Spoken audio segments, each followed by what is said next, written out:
So what's going on guys, R G here. India की DGMOs तीनों sector के DGMOs बैठे थे, navy, air force and our proud Indian army. And I must tell you, everyone is so much thankful to all of them, everybody, each and every army personnel that we have in our country that has been supporting us। उनको पहले हम thank you बोलते हैं। And उन्होंने बड़े ही अच्छे तरीके से, प्रोफेशनल तरीके से, किसी जाहिल देश के जाहिल प्रधानमंत्री की तरह आके सोशल मीडिया देख लो वाली बात नहीं करी। उन्होंने बड़े क्लियरली बोला कि that operation Sindoor is still in process. And as far as this is concerned कि India is at war with Pakistan. Yes, India is at war with Pakistan. Till the time Pakistan don't shut the fuck up, to be very honest, Pakistan has been breaking many of the ceasefire agreements earlier also। इस time पे भी उन्होंने ceasefire agreement break करा। मैं सीधा उसी पे बात करूंगा क्योंकि पहले जो हुआ वो हम सबको पता है। उन्होंने कोई नंबर्स अभी इसलिए नहीं दिए क्योंकि अभी तक war is eight open door. तो उन्होंने क्लियरली बोल दिया कि अभी इस टाइम पे कोई भी नंबर देना, सामने वाले को अपनी सिचुएशन बताना या सामने वाले की सिचुएशन को और स्ट्रॉन्ग करना होगा। तो बड़ा क्लियरली उन्होंने एक चीज़ बोली कि जब तक ये चीज़ें पूरी तरह से शट डाउन नहीं होती तब तक कोई नंबर्स आउट नहीं हो रहे हैं आर्मी की तरफ से या डीजीएमओ की तरफ से। एंड उन्होंने बड़ा ही क्लियरली एक चीज़ बोल दी है कि इफ़ और पाकिस्तान और any terror group again behaves the same way, तो इस बार जो होगा वो बहुत ज़्यादा हॉरिफिक होगा पाकिस्तान के लिए। शायद Pakistan will not be on the map. ये चीज़ उन्होंने नहीं बोली है, मैं चाहता हूँ हो जाए, बिकॉज ऐसा वाहियात कंट्री नहीं चाहिए। And to be very honest, and Indian defence forces ने ये जो जॉइंट प्रेस कॉन्फ्रेंस करी है, जिस तरीके से जनता को शांत किया जा रहा है इन प्रेस कॉन्फ्रेंसेस के साथ, बहुत ही बढ़िया लगा मुझे। And they answered every question whatever that was required to be known to the people of the country। They did it dignified, they did it in a dignified way, they did it in a very well said way।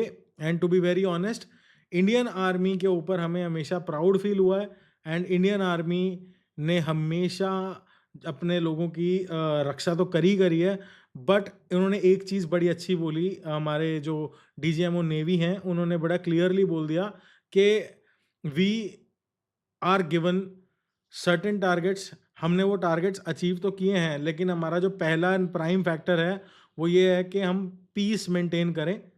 चाहे वो किसी भी तरह से करें, चाहे सामने वाले को न्यूट्रलाइज करके करें, चाहे रुक के करें, तो वो पीस मेंटेन करना हमारा टारगेट है। एंड जो हमारे वायुसेना के डीजीएमओ थे उन्होंने बड़ा क्लियरली बोला कि हमें सर्टेन टारगेट्स दिए गए थे जब ये ऑपरेशन सिंदूर शुरू हुआ था, तो वो सारे के सारे टारगेट्स अचीव कर लिए गए हैं। वहाँ पे क्या हुआ, कैसे हुआ, इसकी डिटेल्स जब तक कंप्लीटली शट डाउन नहीं हो जाता तब तक नहीं बोलते। तो हाई अलर्ट तो अभी भी बोला उन्होंने कि country still at high alert till the time ये सारी सिचुएशन न्यूट्रलाइज नहीं होती। और अगर पाकिस्तान आज अटैक करता है या इन फ्यूचर उनकी तरफ से कोई टेरर अटैक होता है, because it is a terrorist स्थान, टू बी वेरी ऑनेस्ट, उनकी तरफ से अगर कोई भी अटैक होता है तो India will reply back in a much more horrific way in terms of Pakistan is concerned। Pakistan के 9 एयर बेसिस उड़ाए गए हैं and they have been properly in a very bad stage, I would say. And to be very honest, मैं देख के इतना proud feel कर रहा था एज एन इंडियन दैट हमारी इंडियन आर्मी, हमारी इंडियन एयरफोर्स, हमारी इंडियन नेवी इतना प्रोफेशनली बिहेव कर रहे हैं। They have no intention to hurt any civilian, be it on Indian side, B it on Pakistani side. उन्होंने सबसे पहले जो अटैक करा था वो टेररिस्ट पे करा था। जी हाँ, बिकॉज टेररिस्ट ने इंडिया में आके हरकत करी थी और पाकिस्तान टेररिज्म को पालता है। ये हमें कई इंटरनेशनल इंटरव्यूज में पाकिस्तानी जनरल्स की तरफ से एक्सेप्टेंस आती हुई देखी गई है, इवन 15 दिन पहले भी।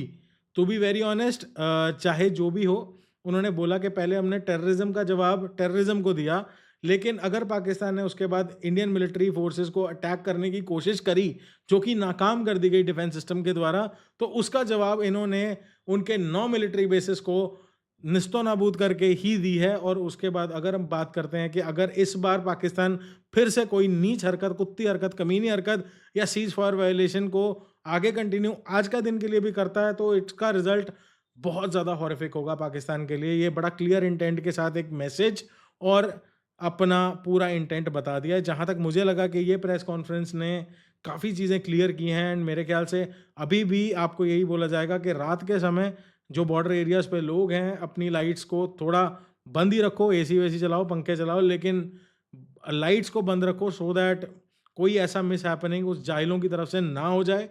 This is what is important and I believe आपका क्या विचार है वो मैं जानना ज़रूर चाहूँगा। प्लीज़ कमेंट सेक्शन में लिखना और आज लाइव आऊँगा मैं 10:30 बजे, तो 10:30 बजे बैठ के बात करते हैं। उस टाइम पे देखेंगे क्या सिचुएशन है, we will talk about it and let's see आपके क्या क्वेश्चंस होंगे, वो सारे आंसर मैं भी करूँगा अपने एंड से, जो मेरे पास इन्फॉर्मेशन आएगी मेरी तरफ से। तो गाइज़ लाइक करो, शेयर करो and subscribe to the channel for the latest updates regarding this war and upcoming incidents that are happening in our country. जय हिंद। और हाँ, थैंक यू बोल देना आर्मी वालों को, बनता है भाई, उनकी वजह से आज ये वीडियो देख पा रहे हो और मैं बना पा रहा हूँ। जय हिंद।